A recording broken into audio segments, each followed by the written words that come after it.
Jaya Radha Madhava Kunja Bihari.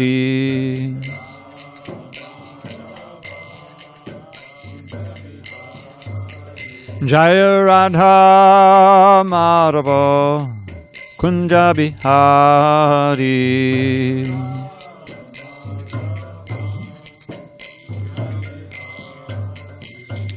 Gopijana Vallabha Girivardhari.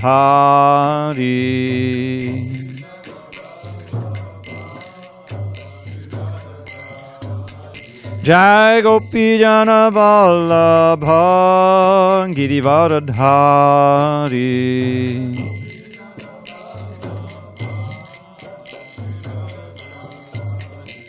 Yashodanandana Brajajana Ranjana.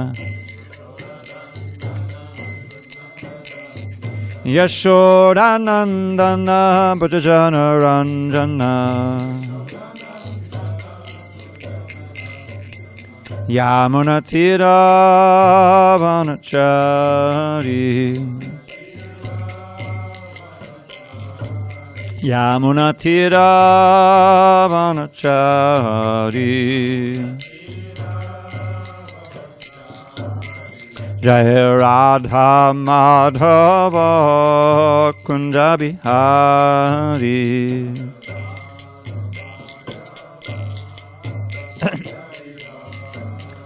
Jaya Radha Madhava Kunja Bihari.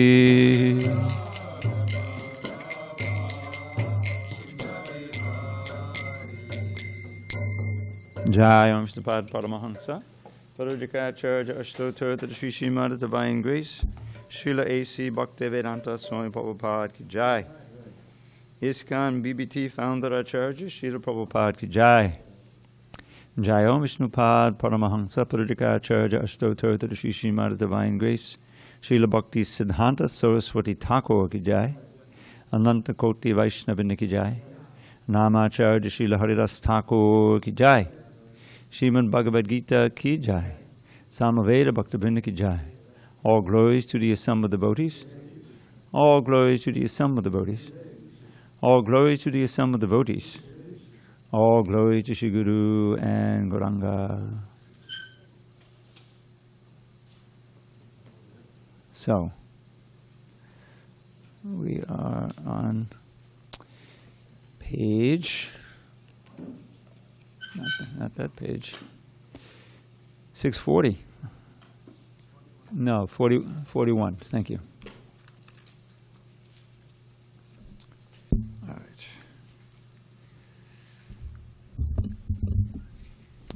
Om Namo Bhagavate Vasudevaya. Om Namo Bhagavate Vasudevaya. Om Namo Bhagavate Vasudevaya.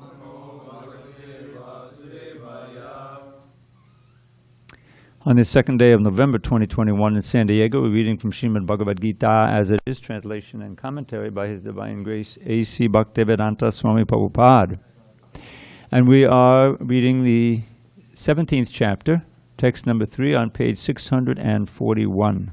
Yeah, move over a little bit. Would you like to sit for class? We have books. We have a chair if you need it. Okay. Sattvanurupa Sarvasya Shraddha Bhavati Bharata. Page 641.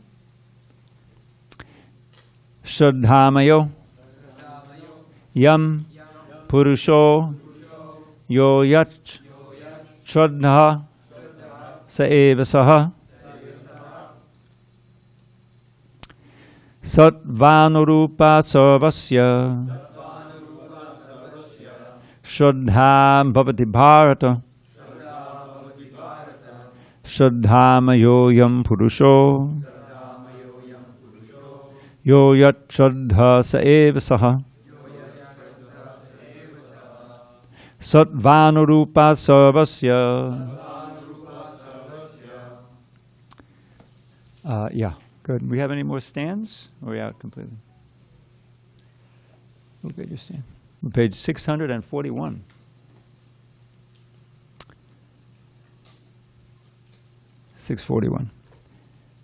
Sattvanurupa sarvasya Shraddha bhavati bharata Shraddhamayo yam purusho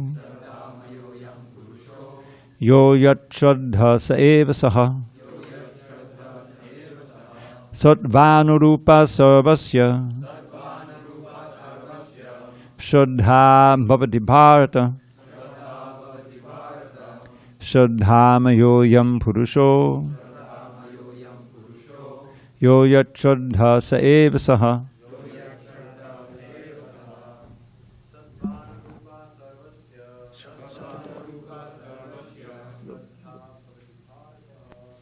Bharata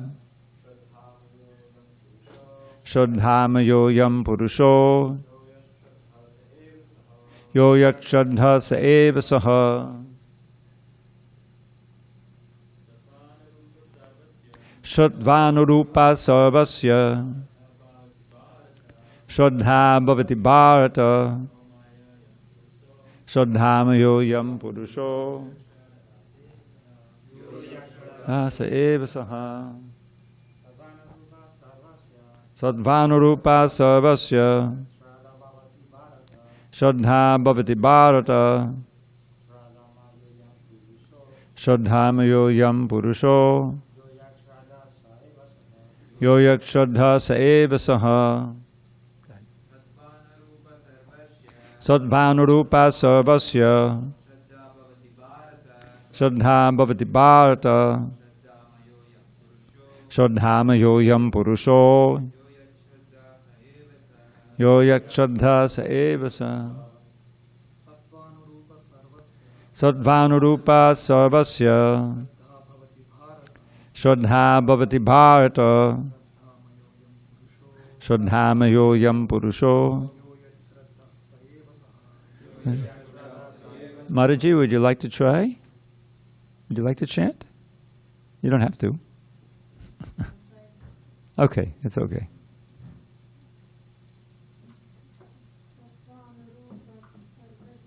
Sattvanurupa sarvasya Shraddha bhavati bharata Shraddhamayo yam purusho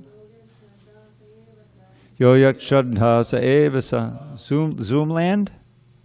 Sattvanurupa sarvasya Sattvanurupa sarvasya Shraddha bhavati bharata Shraddha bhavati bharata Shraddhamayo yam purusho Shraddhamayo yam purusho Yo yacchad sa eva saha Yo yak shraddha sa eva sa. Anyone else? Sattvanurupa sarvasya Shraddhanurupa sarvasya Shraddha bhavati bharata Shraddha bhavati bharata Shraddhamayo yam purusho Shraddhamayo yam purusho Yo yak shraddhak sa eva saha Yo yak shraddhak sa eva saha. Sattva anurupa, according to the existence, sarvasya, of everyone, shraddha, faith, bhavati, becomes bharata. O son of Bharat, shraddha, faith, mayaha, full of, I am, this, purushaha, living entity, yaha, who, yat, having which, shraddha, faith, saha, thus, eva, certainly, saha, he. Translation. O son of Bharata, according to one's existence under the various modes of nature, one evolves a particular kind of faith. The living being is said to be of a particular faith according to the modes he has acquired. Purport. Everyone has a particular type of faith, regardless of what he is. But his faith is considered good, passionate, or ignorant, according to the nature he has acquired. Thus, according to his particular type of faith, one associates with certain persons. Now, the real fact is that every living being, as is stated in the 15th chapter, is originally a fragmental part and parcel of the Supreme Lord. Therefore, one is originally transcendental to all the modes of material nature. But when one forgets his relationship with the Supreme Personality of Godhead and comes into contact with the material nature in conditional life, he generates his own position by association with the different varieties of material nature. The resultant artificial faith and existence are only material. Although one may be conducted by some impression or some conception of life, originally he is nirguna, or transcendental. Therefore, one has to become cleansed of the material contamination that he has acquired in order to regain his relationship with the Supreme Lord. That is the only path back without fear, Krishna consciousness. If one is situated in Krishna consciousness, then that path is guaranteed for his elevation to the perfectional stage. If one does not take to this path of self-realization, then he is surely to be conducted by the influence of the modes of nature. The word Shraddha, or faith, is very significant in this verse. Shraddha, or faith, originally comes out of the modes of goodness. Mode of goodness. One's faith may be in a demigod or some created god or some mental concoction. One's strong faith is supposed to be productive of works of material goodness. But in material conditional life, no works are completely purified. They are mixed. They are not in pure goodness. Pure goodness is transcendental. In pure goodness, one can understand the real nature of the Supreme Personality of Godhead. As long as one's faith is not completely in pure goodness, the faith is subject to contamination by any of the modes of material nature. The contaminated modes of material nature expand to the heart. Therefore, according to the position of the heart in contact with a particular mode of material nature, one's faith is established. It should be understood that if one's heart is in the mode of goodness, his faith is also in the mode of goodness. If his heart is in the mode of passion, his faith is also in the mode of passion. And if his heart is in the mode of darkness, illusion, his faith is also thus contaminated. Thus we find different types of faith in this world. And there are different types of religions due to different types of faith. The real principle of religious faith is situated in the mode of pure goodness. But because the heart is tainted, we find different types of religious principles. Thus, according to different types of faith, there are different kinds of worship. Om Jnana Timarandasya Jnanandana Shalakaya Chakshur Unmidatam Mena Tasmai Shri Gurave Namaha. I was born in the darkest of ignorance, but my spiritual master Srila Prabhupada opened my eyes with the torchlight of knowledge. I offer my humble obeisance unto him and all members of Shri Parampara. So, here Krishna associates the different kinds of faith with the different modes of nature that we are subject to or subject ourselves to. And if you recall Arjun's original question, for those who give up the Shastra's instructions, what is the situation of those who do not follow the principles of Scripture but worship according to their own imagination? Are they in goodness and passion or in ignorance? So this, as soon as we detach ourselves or ignore the instructions of Shastra, then we're subject to so many influences that will determine our fate. We should recall from the 9th chapter, Yanti Deva Vrata Devan Pitun Yanti Patipata Bhutane Yanti Bhuteja Yanti Madhyajinopi Ma.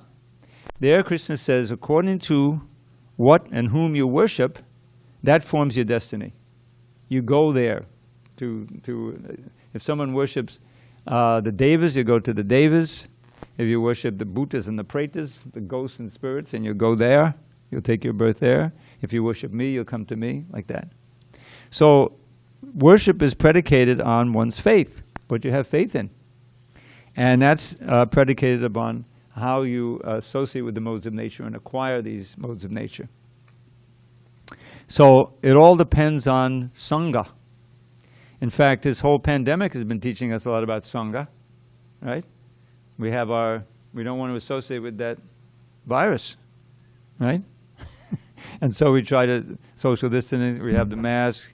We have the very ambitious ventilation system here, suck everything out so you'll be protected.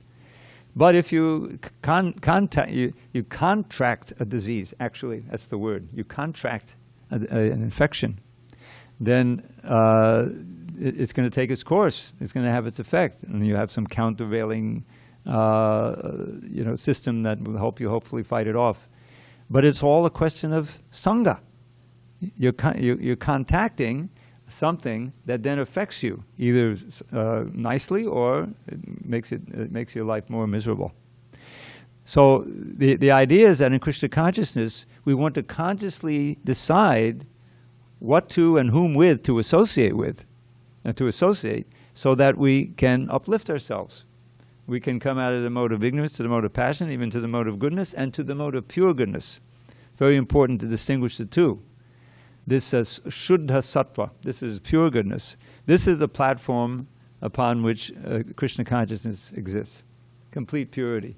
The whole thing is a question of purification. Purification of the heart. Prabhupada talks about the heart.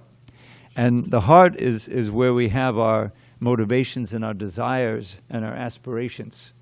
Asha. The word asha is very important. Asha means it's not a simple thing of a desire for something, but it's an aspiration, long term. Like we sing in the morning, I aspire to serve Radha and Krishna, to witness their pastimes forever. And so we worship Tulsi every morning, isn't it? And she fulfills our desires if we sincerely worship her. So in devotional life, in human life, we need to understand that everything is in flux. We're moving through this body. It's not forever. Nothing is forever. It's asat. We're living in the world of asat, that which is non-existent in the sense of being temporary, right?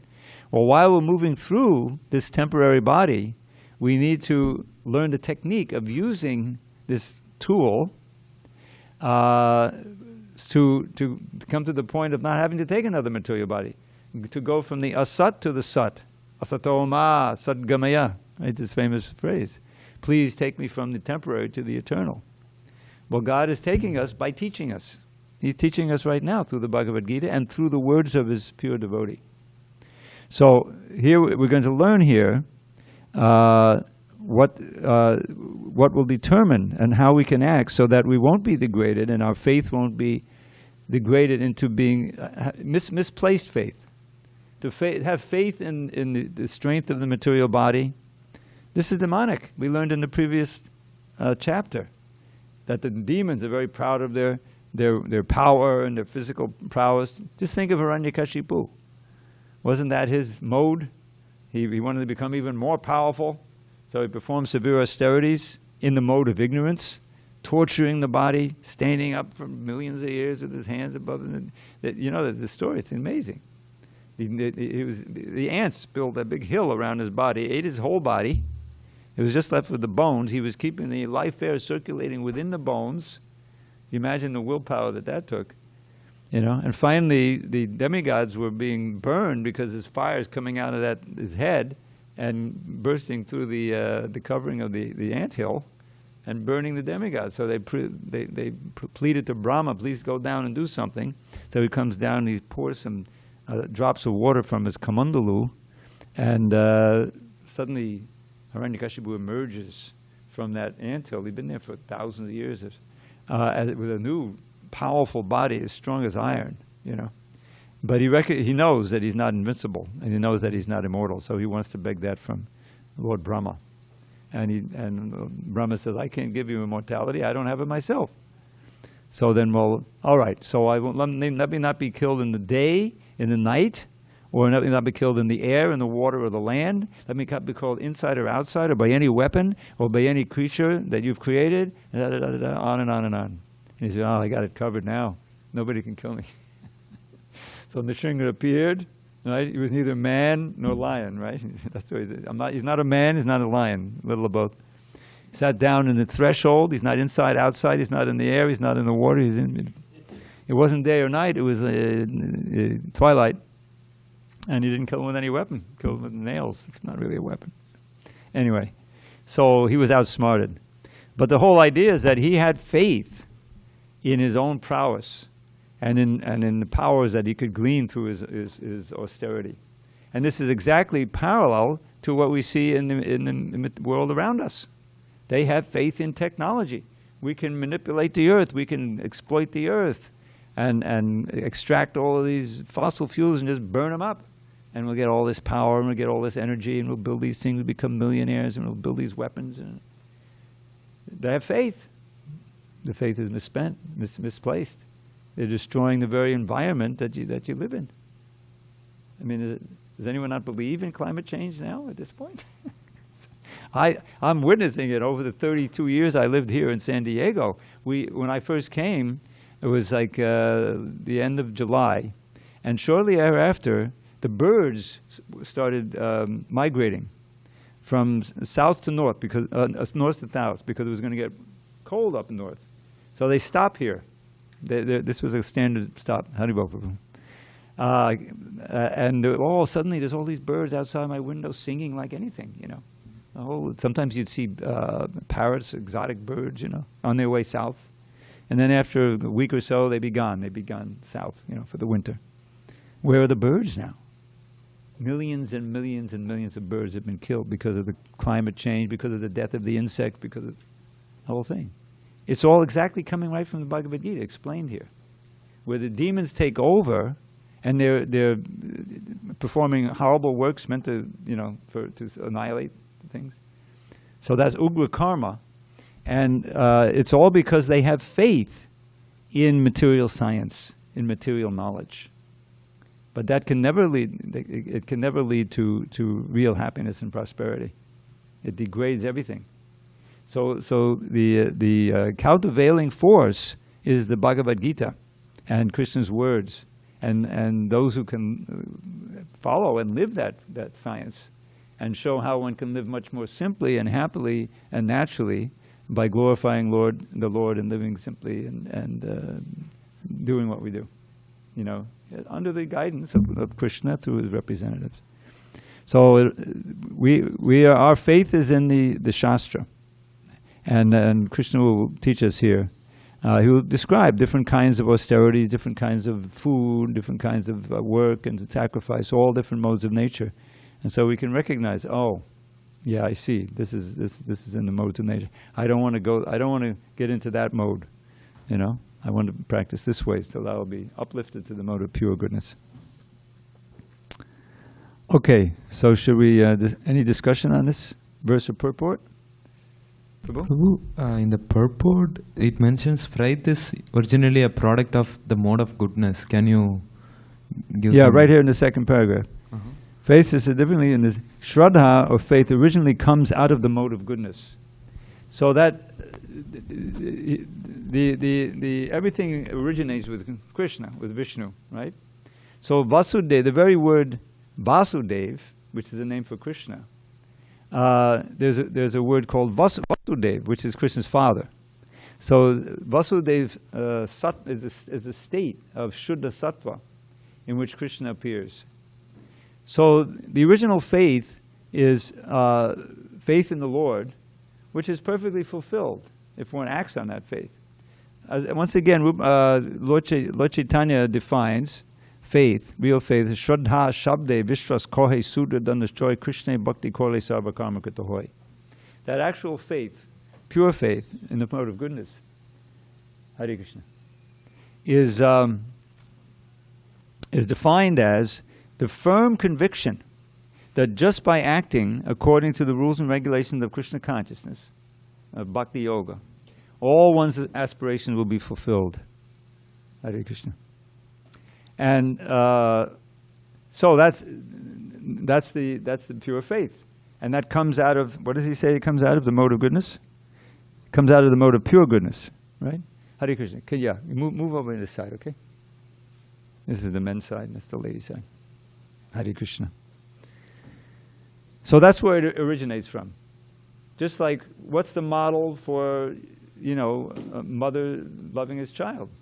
Yashoda loving Krishna. The original archetype of everything is coming from the Supreme Personality of Godhead. That's what it means when we say, where Krishna says, Aham sarvasya bhabhavo mattak sarvam bhavartate. Everything is emanating from me. That means that real faith is emanating from him, and pure relationships and everything. The material world is full of distorted reflections of the original, which can never really bring satisfaction to the soul, because we're eternal, but everything that we're interacting with is all temporary. So we can never find that peace and security in this world. It's a bankrupt enterprise. So just as the perfect relationships of friend to friend and man to woman and everything is there in Krishna consciousness, in purity in the spiritual world, so similarly the perfect faith is there coming from the mode of pure goodness. But when it gets contaminated by the lower modes, it's distorted, and that's why you have all kinds of varied religions and forms of worship. I mean, we've seen, let's forget about current events. Just go back 75 years, where people were worshiping Hitler, and others who were like him, and they had faith, and at first it was answered. They conquered this country, that country. Oh, we're at the top of the world. But what happened? Destruction, horror, right? It always happens that way when you place your faith in fallible things. So we want to place our faith in Krishna, in his pure devotees, in the process of devotional service, and we can see from history and from our own experience that it's rewarded properly. So we're going to learn about different things in different faiths, so we can recognize them as we live our life. Hey, Krishna Prabhu. Haribol. Haribol. My question is, when we in Kali Yuga, it's hard to come to even mode of goodness, and how do we come to even Shuddha Sattva is not even a question. I mean, I'm talking about myself. So how is it like possible to be even to come to mode of goodness is like so much struggle, because other modes are very prominent, mode of ignorance and mode of passion and all. So Shuddha Sattva, it says without Shuddha Sattva it's hard to be. It's difficult, but we have to pray to be given the strength and the intelligence to be able to make progress toward that. It's important to, and for my staying enlivened in Krishna consciousness, to kind of have a broader perspective and realize that, okay, we've had millions and millions of births in which we didn't know anything about anything, different species, so many deaths, so much suffering, which we have blessedly, by Krishna's grace, forgotten, so we don't have to carry all that with us. But now we've been given the chance to make progress in Krishna consciousness, and we make some progress. We should be determined to make as much progress as possible and pray to go back to Godhead in this lifetime, to become pure. But it's difficult. It's very difficult. Okay, so then we may have to take birth again, but we're assured that that'll be an auspicious birth. In a family of devotees, we'll be able to continue our Krishna consciousness. So after millions and millions and millions of births in different species and different, now, okay, maybe we have a few more births, but we shouldn't slacken off because of that. But we should recognize, as you say, well, it's so difficult, okay. But don't give up. Try to do as best you can to get as far as you can, as pure as you can in this lifetime. And then, we'll be given a chance, we're sure to be given a chance to continue our devotional service in the next life. And you make more progress, and who knows, maybe next birth, or the birth after. Yes. You have both attitudes. Try as hard as you can, but be confident that you're not losing anything. This is the problem on the material side. I tried as hard as I can, but I lost, and now I got nothing. I invested in this building, and now it's all lost. What's the use of, So material investment, whether you're investing money or time or energy or whatever, is ultimately a complete bust. Mrityu sarvaharas chaham. These are the words of Krishna. That as death, I take everything away. I am death. For the atheists, take everything away that they've accumulated. And what are they left with? Their karma, their unfulfilled desires, and who knows where they're going to go. So it's a complete bankruptcy. But for devotees, whatever assets you have in devotional service are permanent. Neha brikkamanashosti pratyavayo navijate. You have to believe that. there's no loss and no diminution in this endeavor. And even a little advancement protects you from the most fearful type of danger. Prabhupada, whenever he quoted this verse, he would always quote the greatest danger, even a little from the greatest danger. So the greatest danger is losing the human form of life and being cast into the ocean of Maya for another eon or two. But no, So be confident and happy and try to do as best you can. That's all we can do at any stage. Okay? Very nice. Thank you. All right. Hare Krishna. Very, very nice. Hari Bol. So thank Hari. All right, let's move on. Text number 4. Yajante satvika devan yaksharakshanksi rajasaha pretan bhutaganangs chanye yajante tamasajanaha. Men in the mode of goodness, people in the mode of goodness, worship the demigods. Those in the mode of passion worship the demons. And those in the mode of ignorance worship ghosts and spirits. Purport. In this verse, the Supreme Personality of Godhead describes different kinds of worshippers according to their external activities. According to scriptural injunction, only the Supreme Personality of Godhead is worshipable.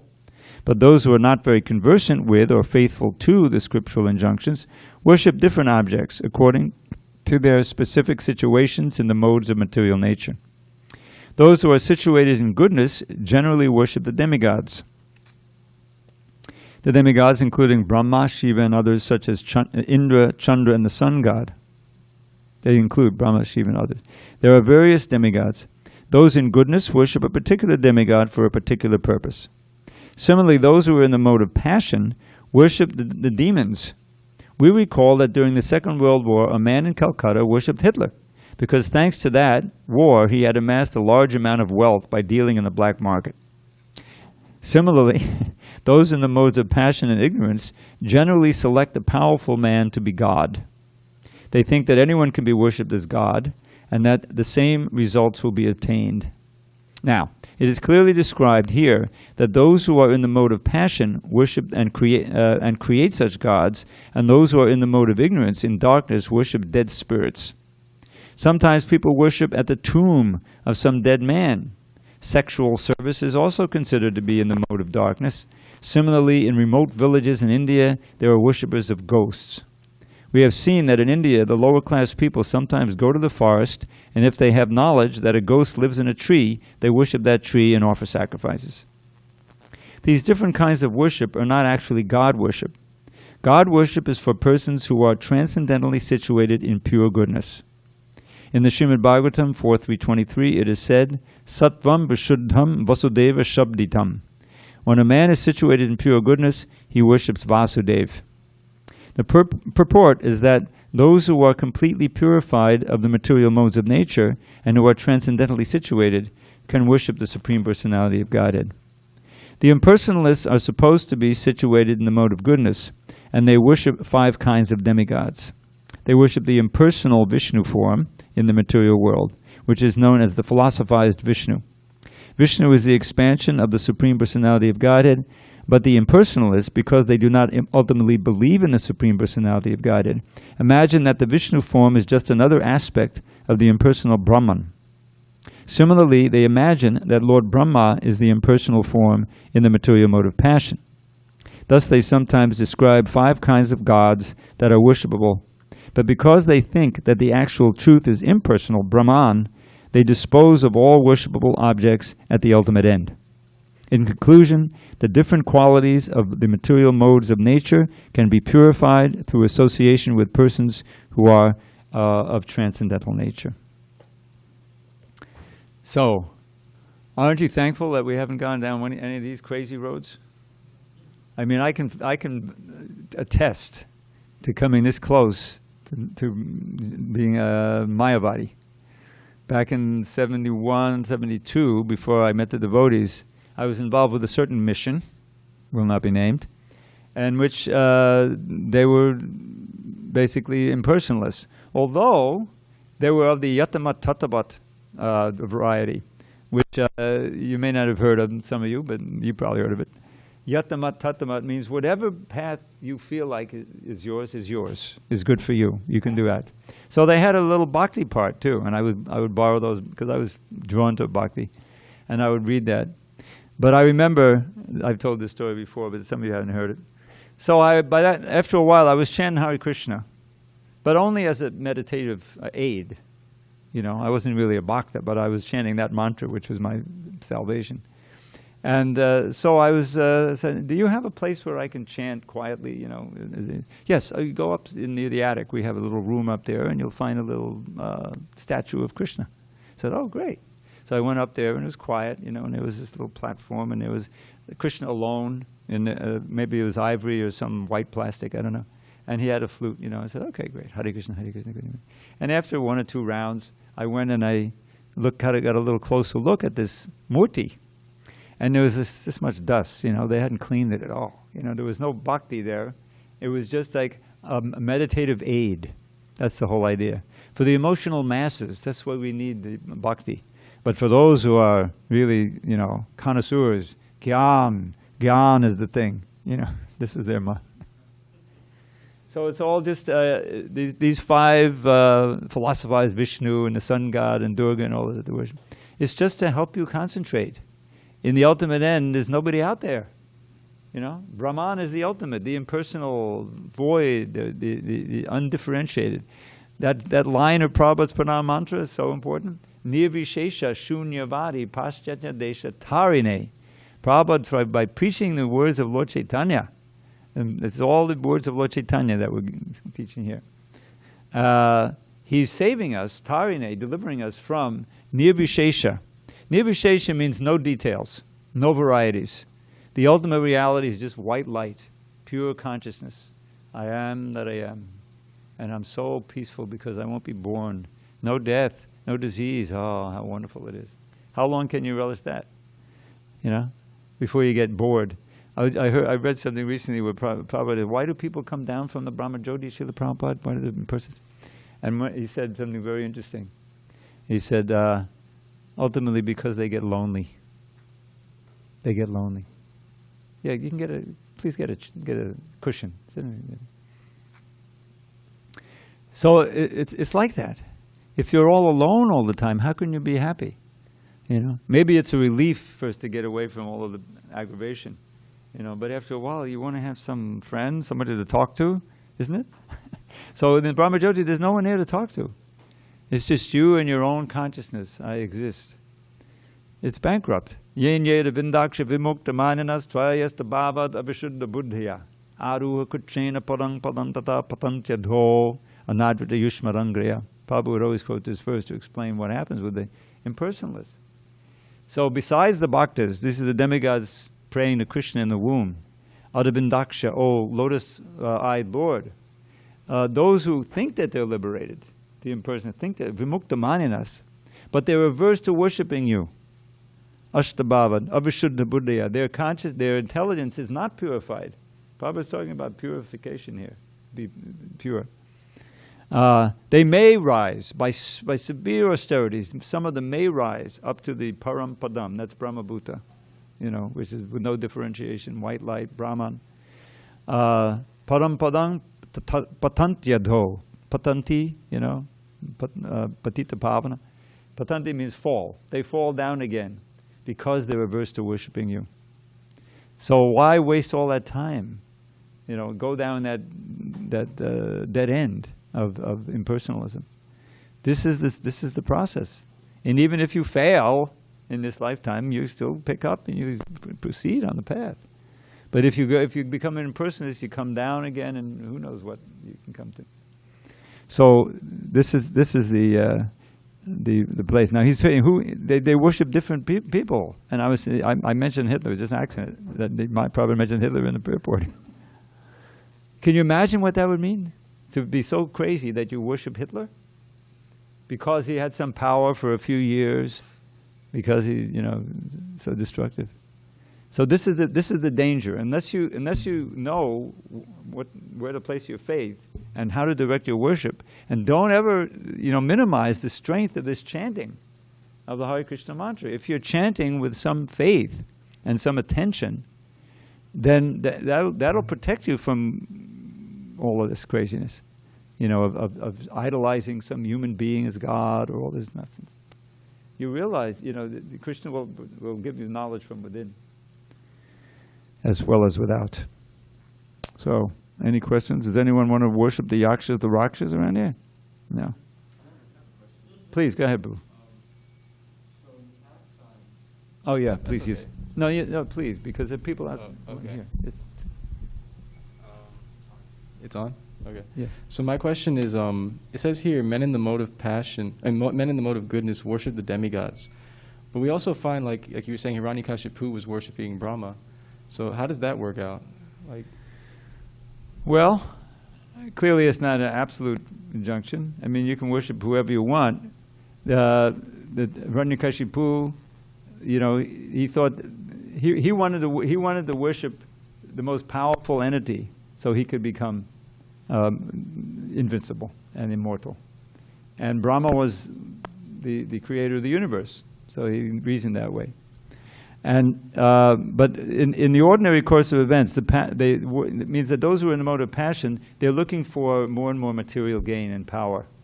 And so you worship Indra, you worship Chandra and Surya, and those who could, Agni, who could give you these powers. You don't hear too much about them worshiping Brahma. But that's the general drift. But sometimes you find, like, who was it? Ravana was worshiping Lord Shiva, you know. And I don't know if I didn't hear about Jarasandha or Kamsa worshiping anybody. But you find that those who are after material wealth and power and good birth, then they're going to worship Durga. They'll also worship, because that's where they feel that they can get those from. Now, those who are in the mode of ignorance, they're more attracted to the dark side. You know, Prabhupada mentions it slightly here, but there's a whole tantra, you know, thing in the mode of ignorance. You worship someone, you know, in order to get revenge, right, to get some power. And if you say the right mantras, you can get that. And so it's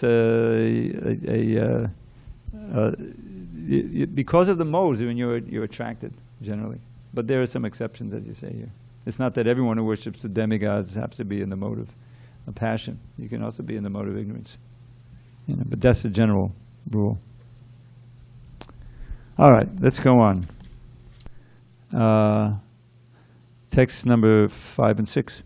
Ashastra vihitam ghoram tapyante ye tapojanaha dambahankara sangyukta kamaraga balanvitaha karshayantak sharirastam bhutagramam machetasaha mam chaivantak sharirastam tan vidyasura nishchayan. Those who undergo severe austerities and penances not recommended in the scriptures, performing them out of pride and egoism, who are impelled by lust and attachment, who are foolish and who torture the material elements of the body as well as the supersoul dwelling within, are to be known as demons. Purport. There are persons who manufacture modes of austerity and penance which are not mentioned in the scriptural injunctions. For instance, fasting for some ulterior purpose, such as to promote a purely political end, is not mentioned in the scriptural directions. The scriptures recommend fasting for spiritual advancement, not for some political end or social purpose. Persons who take to such austerities are, according to the Bhagavad Gita, certainly demoniac. Their acts are against the scriptural injunctions and are not beneficial for the people in general. Actually, they act out of pride, false ego, lust, and attachment for material enjoyment. By such activities, not only is the combination of material elements of which the body is constructed disturbed, but also the Supreme Personality of Godhead Himself living within the body. Such unauthorized fasting or austerities for some political end are certainly very disturbing to others. They are not mentioned in the Vedic literature. A demoniac person may think that he can force his enemy or other parties to comply with his desire by this method, but sometimes one dies by such fasting. These are not approved by the Supreme Personality of Godhead, and he says that those who engage in them are demons. Such demonstrations are insults to the Supreme Personality of Godhead because they are enacted in disobedience to the Vedic scriptural injunctions. The word achetasa is significant in this connection. Persons of normal mental condition must obey the scriptural injunctions. Those who are not in such a position neglect and disobey the scriptures and manufacture their own way of austerities and penances. One should always remember the ultimate end of the demoniac people, as described in the previous chapter. The Lord forces them to take birth in the wombs of demoniac persons. Consequently, they will live by demoniac principles life after life without knowing their relationship with the Supreme Personality of Godhead. If, however, such persons are fortunate enough to be guided by a spiritual master who can direct them to the path of Vedic wisdom, they can get out of this entanglement and ultimately achieve the supreme goal. So, here we go. It looks like Hiranyakashipu is being described here. Undergo severe austerities and penances not recommended in the scriptures out of pride and egoism.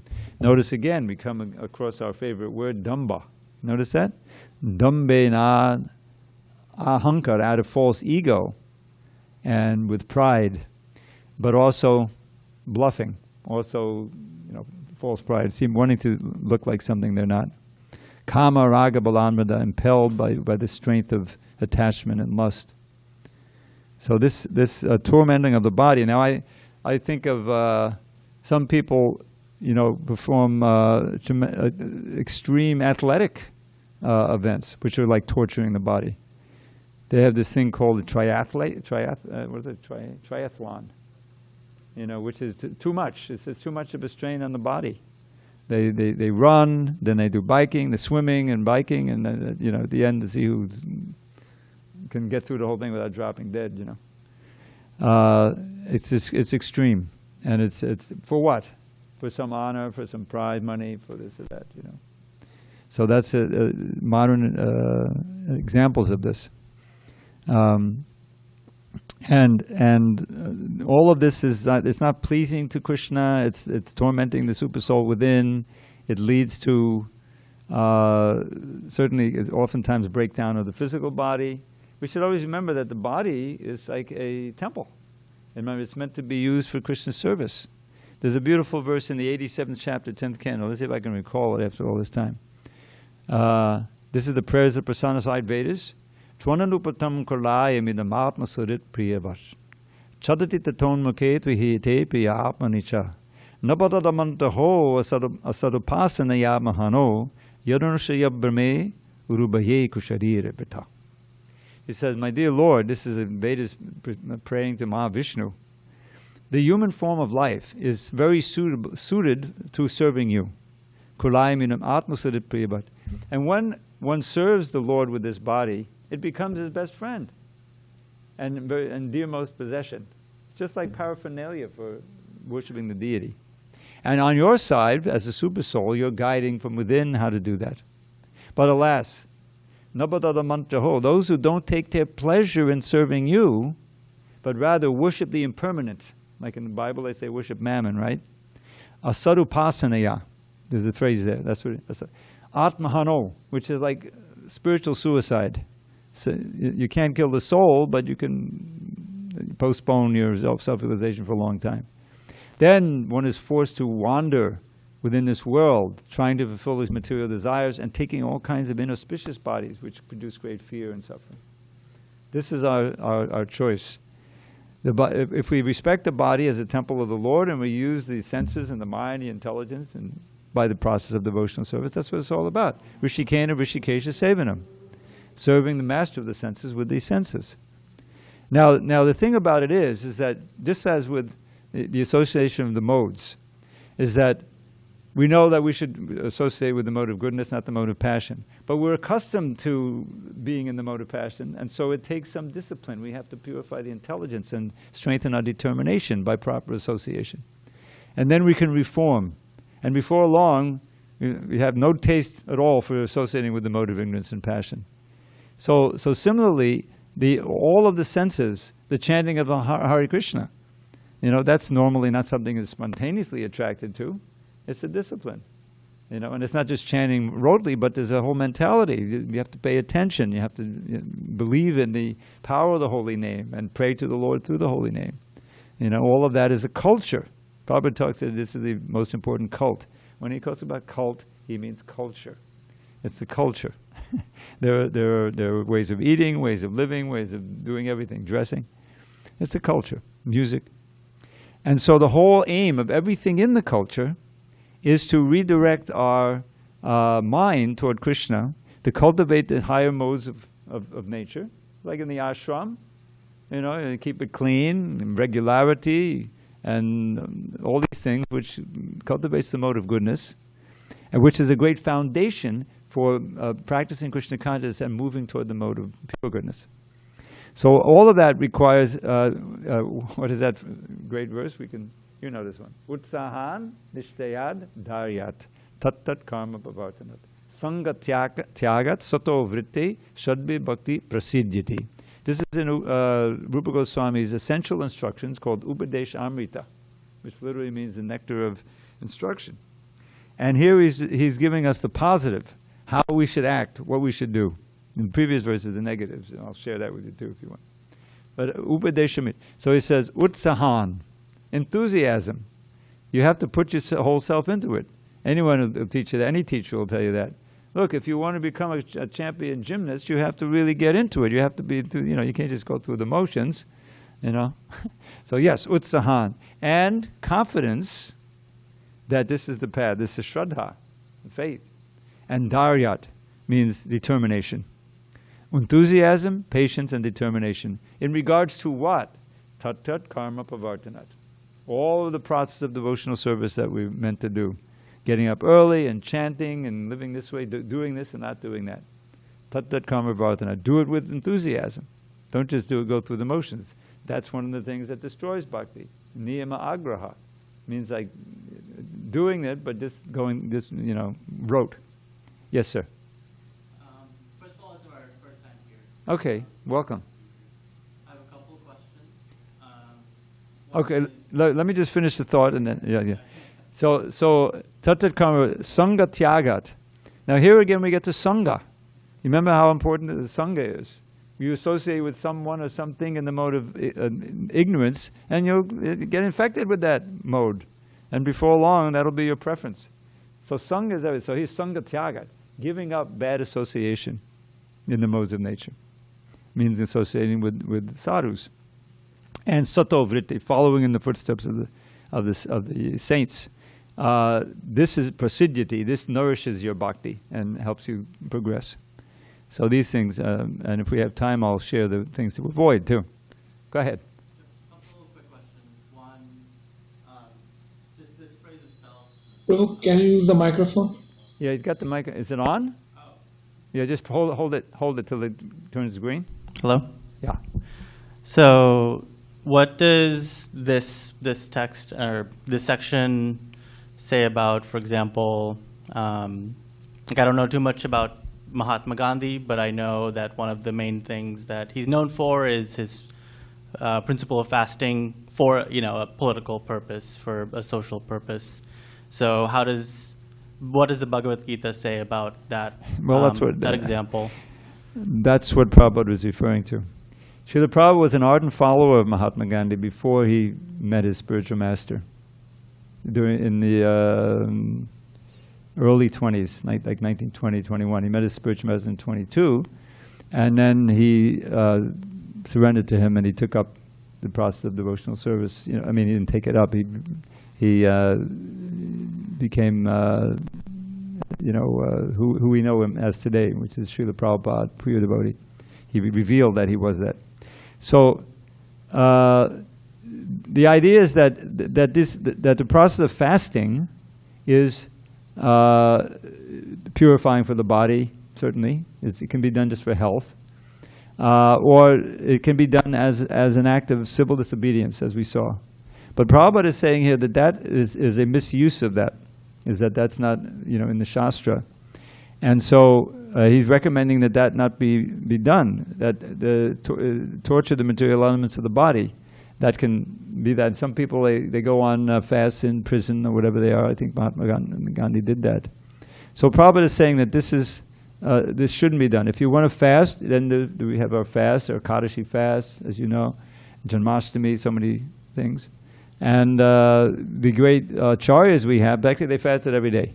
They ate one meal a day, so that every day was, very austere. So that's in the service of the Lord, because they were so busy writing and preaching and relishing Krishna consciousness. So that's what the fasting and other austerities should be aimed at: purification of one's existence for the purpose of awakening, reviving one's original relationship with Krishna. Second question is, where's the restroom here? Right in the corridor here. Okay, thank you. Yeah, just go down and go to the right. You'll see the men's room. That was an easy one. Thanks for the last one. Are you available for more questions? Or Go ahead. Okay. Well, let's say a devotee Oh, we're getting late. is saved his life by a dog. But his life was saved by a dog? Yes. Okay. Okay. So first, besides the consideration that this dog could be a human being on a previous life, we very easily would say, well, he has faith because he's a human being, a human consciousness trapped on a dog body. So he's doing that by faith of gaining spiritual progress or even living the dog's life. Besides that fact, the second aspect that we don't know, most of people, but we may. We may what? To know that that's what is going on. Uh-huh. My question is, would it be proper to talk about just plainly faith, or at least give the consideration of seeds of faith? Generally, all animals, you don't talk about faith because it requires more intelligence. The animals are working on instinct. Now, this may be a special case or something, but I wouldn't want to speculate. And we're running out of time. They're going to open that gate. Sorry. All glories to Srila Prabhupada. Hari Hari.